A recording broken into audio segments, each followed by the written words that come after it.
Tonight on our news weekend, rejected. Nominations are in and all roads lead to convention day for the FNM, but find out why one application didn't make the cut. Plus, the FNM chairman says momentum is building in the party and predicts a general election win next time around. And later, from Gladstone Road to Paradise Island, Tinfurl has a new home and our Danielle Miller has a closer look. Our news weekend starts right now.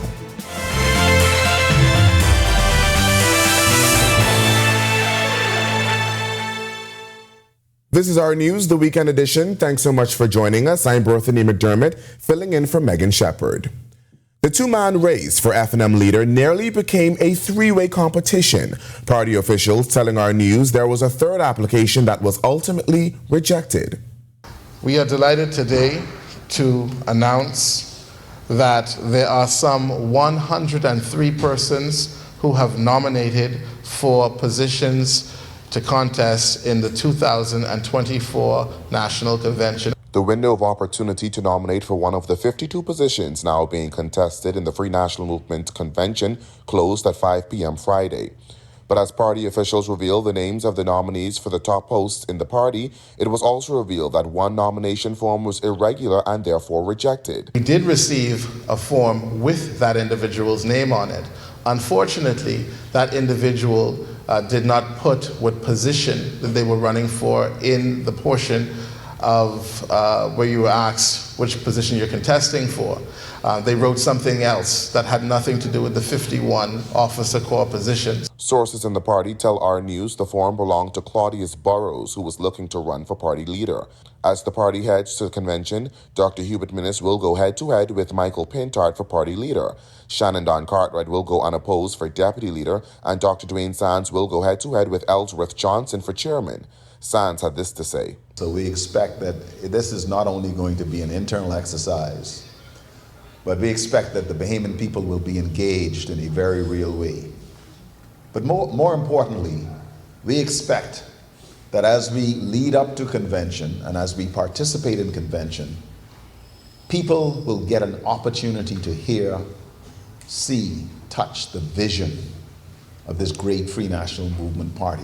On June 1st, convention day sessions will be held at the Super Club Breezes Resort and evening sessions will be held at Bahamas. I think we're all minded to remember that we are all members of the Free National Movement, and as such, while we expect that the debates, the conversation will be spirited and that we may disagree, it is not anticipated that we will ever be disagreeable.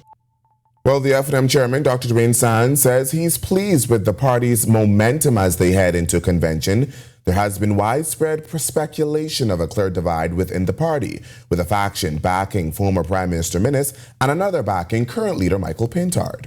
FNM's energized, they're excited, and you can feel the temperature. This is a testimony to the work that this leadership team has done over the last 2+ years. And we had countless thousands of FNMs that stayed home from the polls. We are welcoming them back daily, weekly, monthly. This year's convention theme is Forward Stronger. Sands admits the party isn't as united as it should be or as they would want it to be, but he says the party will not stop until they win the next election.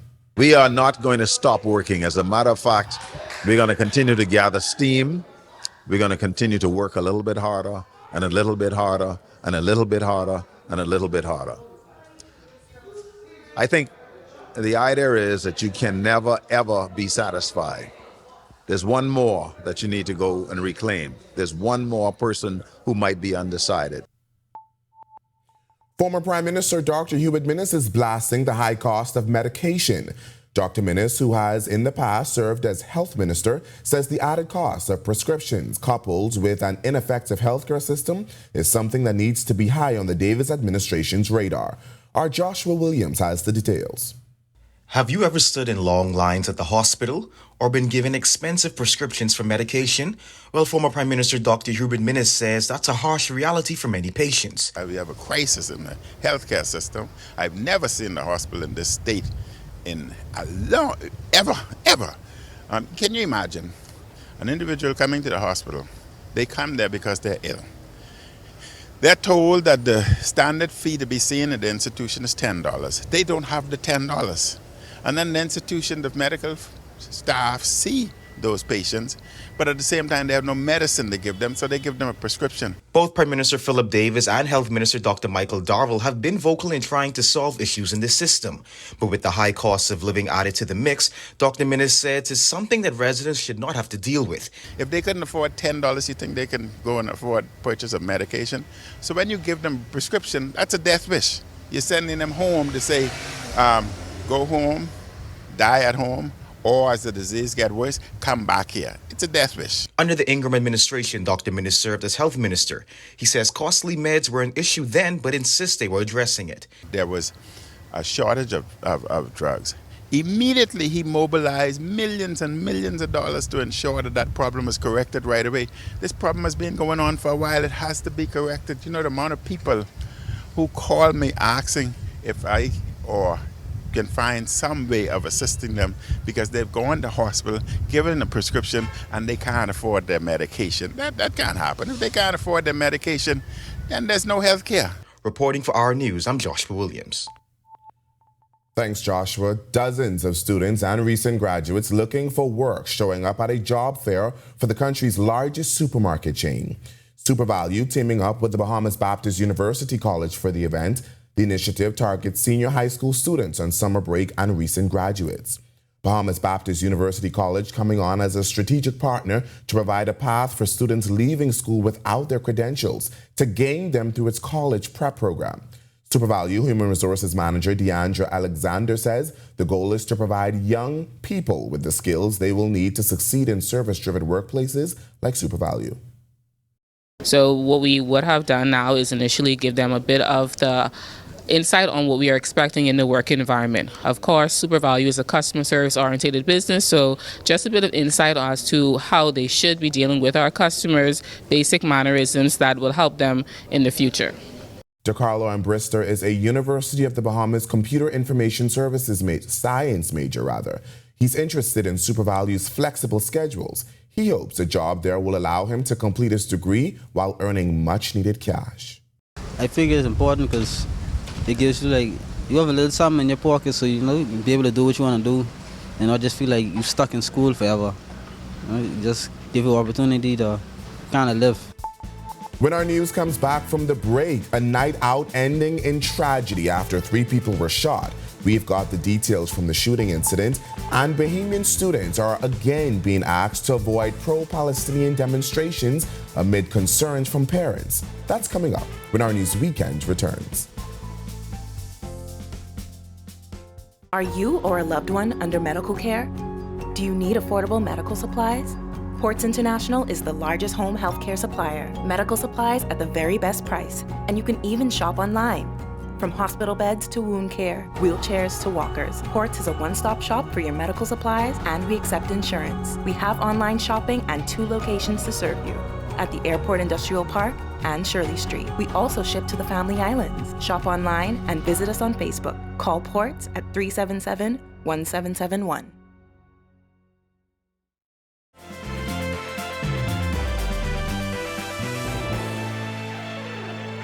Police are looking into a triple shooting at a nightclub this morning. Police were alerted to the scene on Nassau Street around 3 a.m. thanks to ShotSpotter technology. Officers are unable to say what led to the gunfire, but they did reveal the 30-year-old and 28-year-old women are in hospital listed in stable condition, while the 29-year-old man is in serious condition. Bahamian students are again being urged to avoid pro-Palestinian demonstrations at universities after one consul general says their consulate has been getting calls from concerned Bahamian parents. It's part of a wave of pro-Palestinian protests and demonstrations going on in colleges across the United States, demanding an end to the war in Gaza and that their universities divest from things fueling the conflict. One of the largest protests recently took place at the University of California, Los Angeles, where hundreds were arrested on Thursday. Joy A. Newbold, who is the Consul General at the Bahamian Consulate, Los Angeles, says it's on their radar.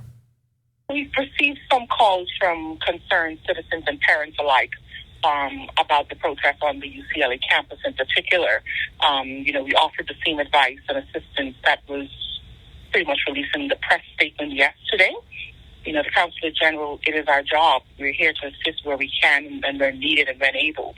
So we certainly, on the Minister's instructions, have been guiding persons along the lines of the press release issued yesterday. That press release is available on the Bahamas Consul General LA's Facebook page and advises Bahamians to keep a low profile, be aware of their surroundings, avoid large demonstrations, keep their cell phones on them, and follow the instructions of authorities. When asked about the level of concern at the Consulate General, Newbold said this. Our level of concern right now is very high everywhere, but in particular in our jurisdiction, we ask the students here that are around us again, because we are concerned about your safety and your well-being, to not become involved in any of the protests that are around you or in your communities, because it is a great concern. These events, while they can start off very peaceful, they can result in violence and can escalate very quickly and become confrontational. So that level of concern is always great for us. So we, again, encourage students to not become a part of the demonstrations and protests around them. Dr. Lefiel de Wouzier is a pioneering urogynecologist. Tonight, she's shedding light on the importance of fearless health decisions for women of all ages. As our Jane Joseph tells us in this report, she's also breaking down barriers and advocating for early detection and intervention in pelvic health. Urinary incontinence, or the involuntary leakage of urine, is common, affecting 50% of adult women, increasing to 75% in women over 65. Dr. Lefiel de Wouzier is at the forefront of urogynecology in the region. She is the only specialist of her kind in the country dedicated to addressing these types of pelvic floor disorders. Urogynecologists are surgeons that take care of problems involving the pelvic floor. The pelvic floor is a group of muscles, connective tissue, nerves that all pertain to the protection of the organs that are within that area. So the uterus, the bladder, the rectum. De Wouzier says some women do whatever they can to avoid facing the issue head on. She says they are much better off seeing their doctor than avoiding the problems. Patients kind of just try to hide it. We wear maxi pads, we wear incontinence pads, we'll even wear a pull-up before we'll talk to anybody about it.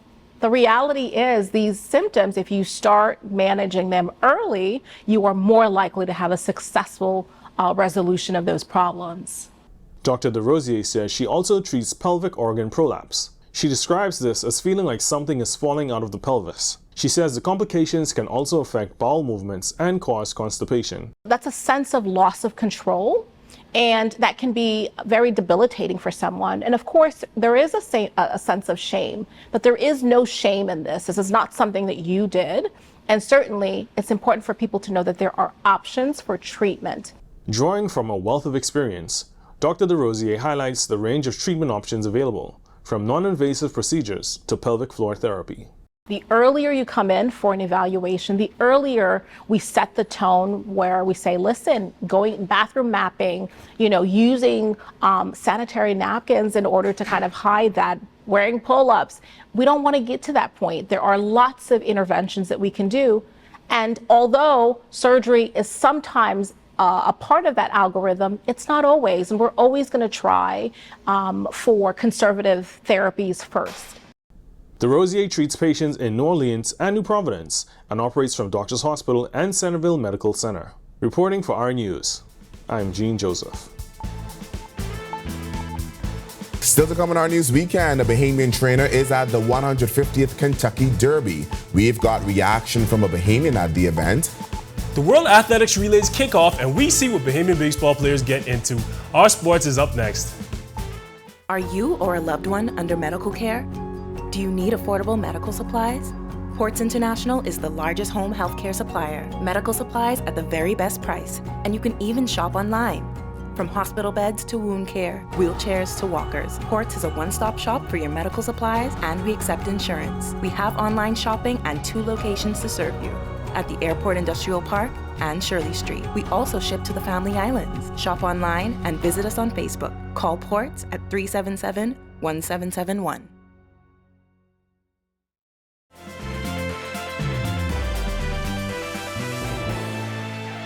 This is our news weekend. Welcome back. Whether they win or lose, Bahamian Larry Demerit and the horse he trains, West Saratoga, have already defeated the odds. Demerit is just the third person of color to ever train a horse competing in the Kentucky Derby. West Saratoga made it to the Derby after being sold for $11,000. Today, the pair made history. Bahamians making the journey to this year's historic 150th Kentucky Derby to support Demerit. One of them is Abaconian Rhiannon Thomas. All right, here we are at the 150th Kentucky Derby. We are celebrating and supporting West Saratoga, Larry Demerit. Here we are. This is amazing. I'm so excited to be here. And go West Saratoga. The World Athletic Relays are underway, and see what Bahamian baseball players did on Friday night. Tej Adderley is here with our sports.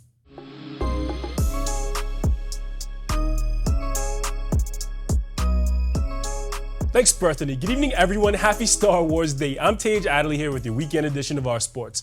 The World Athletics Relays are underway this hour at a newly renovated Thomas A. Robinson Stadium. It's a great big deal for us to have these games back here in the Bahamas. Actually, I want to say it publicly, we want this to be the home of the games. There's no doubt about that. The Prime Minister has made it quite clear to me that I must go and get his games and bring his things back home. And so it's a delight and a pleasure and a privilege for us to host these games, and we look forward again to hosting even more. That's Sports Minister Mario Bolag at yesterday's opening press conference for the World Athletics Relays that started right here in New Providence just after 7 p.m. Athletes from all around the world are competing tonight and tomorrow night for a chance to go to the 2024 Olympics in Paris, including hometown favorites like Shanae Miller-Weibo, Stephen Gardner, and Devin Charlton.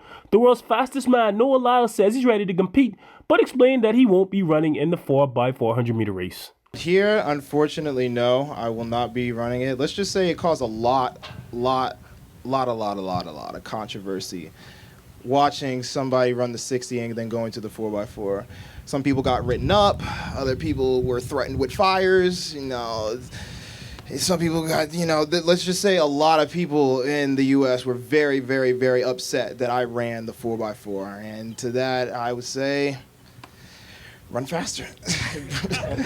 Lyles and the rest of the world's fastest runners are taking to the track right now, so be sure to get out to TAR and cheer our athletes on. Now we're good to head to the Diamond, where some Bahamians got busy last night. Jazz Chisholm smacked the triple as his Marlins fell to the Oakland A's 3-1. That was his only hit of the game. Mets coach Anton Richardson's squad lost to the Tampa Bay Rays 10-8. In the minors, Sebastian Walcott hit a double and scored 2 runs to help his Hickory Crawdads eke out a 9-8 win over the Rome Emperors. And in college, Dante Stewart hit a triple and drove in an RBI, but it wasn't enough as his Memphis Tigers lost to the Tulane Green Wave 9-5. And that'll do it for sports today. For the best coverage of the World Athletics Relays, be sure to check in with our channel as well as our website and social media pages. For our sports weekend, I'm Tej Adderley. May the 4th be with you. Thanks, Tej. When our news weekend comes back from the break, we'll tell you more about Tinfoil's new home. Stay with us.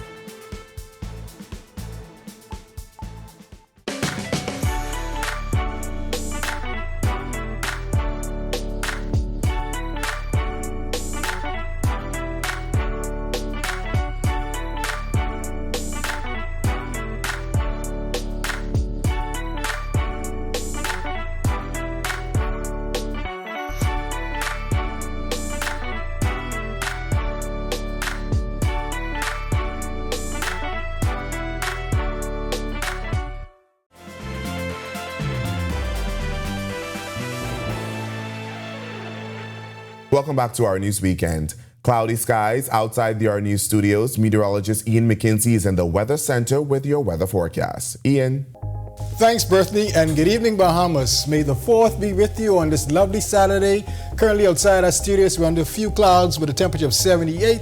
Winds are from the east-northeast at 10 miles per hour. Comfortable feels like temperature of 76. Current temperatures across the country at this time in our nation's second city, Freeport. We have 78 also in Allenstown and in the capital, 79 in Nicholstown and Great Harbor Key, 77 in Marsh Harbor and in Governors Harbor, Eleuthera. In the central Bahamas, continue those 78s in Kemps Bay, Georgetown, and in Deadman's Key, as well as Coburn Towns in Salvador, 77 in Arthurstown, Kidd Island. In the southeast Bahamas, we have 79 in Duncantown, Ragged Island, as well as in Colonel Hill, Crooked Island, and in Delectable Bay, Auckland, as well as Abrahams Bay, 80 in Providenciales, 81 in Matthewtown and Nagua. First look now at a satellite and radar imagery where we have few clouds across there, and this is all courtesy of that high pressure system that is keeping showers at bay, but continuing to produce those brisk and breezy conditions. Boating forecast, small craft should use caution in the northwest Bahamas, winds east to southeast 15 to 20, seas 4 to 6 feet, offshore low tide at 11:56 p.m., high tide at 5:56 a.m. tomorrow morning. The central Bahamas continuing with that caution as well, winds easterly 15 to 20, seas 4 to 7 feet across the ocean. In our extended forecast, we're expecting beautiful conditions to persist throughout the course of the week, courtesy of that high pressure system, keeping those cold fronts at bay. Unfortunately, those high temperatures only getting up into the low to mid 80 marks, low temperatures hovering around the 70 mark. That's a wrap in the evening forecast. Make it a great, safe, fun night, everyone. Tinfurl held its grand opening for their new location on Friday. Guests were dressed to impress in pink as they enjoyed great music and complimentary bites and beverages. Our Danielle Miller was there and has the highlights. The popular pop-up food park, Tinfurl, has a new home. Remember when they first launched, they were located on the Dundas Theatre grounds. Then they migrated west of the island on Gladstone Road. Now, the organization has taken a big leap and has set up shop in a location where both locals and visitors can get an authentically delicious vendor experience in paradise. Can you guess where they are now? 2 words: Paradise Island. Decked out in pink and white, the grand opening revealed the quaint setup that sits right outside the straw market on the island. Executive Vice President of Administration and Strategic Initiatives for Atlantis, Vaughn Roberts, tells us how it feels now having the famous park on Paradise Island. Tinfurl actually has always been, for a number of years, a part of the Atlantis experience, working our concerts for us with food trucks. And coming here to the Paradise Island Straw Market is really significant because it's expanding the relationship that we have with them, but also giving us an opportunity to kind of revitalize the Paradise Island Straw Market and make it that much bigger of a destination for visitors and residents of the Bahamas to come to.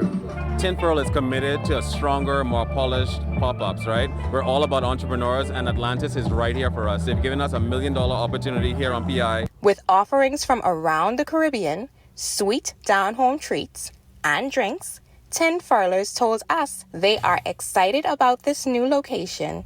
So I was first introduced to Tinfurl on Gladstone Road, and the way that this is developed is amazing. It's so pretty, it's so aesthetic. I love the umbrellas, I love the seating, and there's some vendors I haven't seen before, so I'm excited to try it. I think it's really good to bring the small Bahamian businesses to a tourism mecca, but also giving Bahamians something different other than having to go to the hotels, but also being able to enjoy our local treats right here on Paradise Island in a nice venue right across from the marina. I think it's lovely. Reporting for Our News, I'm Danielle Miller. Thanks, Danielle, and thank you for joining us for Our News tonight. On behalf of the entire team, I'm Berthany McDermott. We'll see you right back here tomorrow night. Make it a great evening, everyone.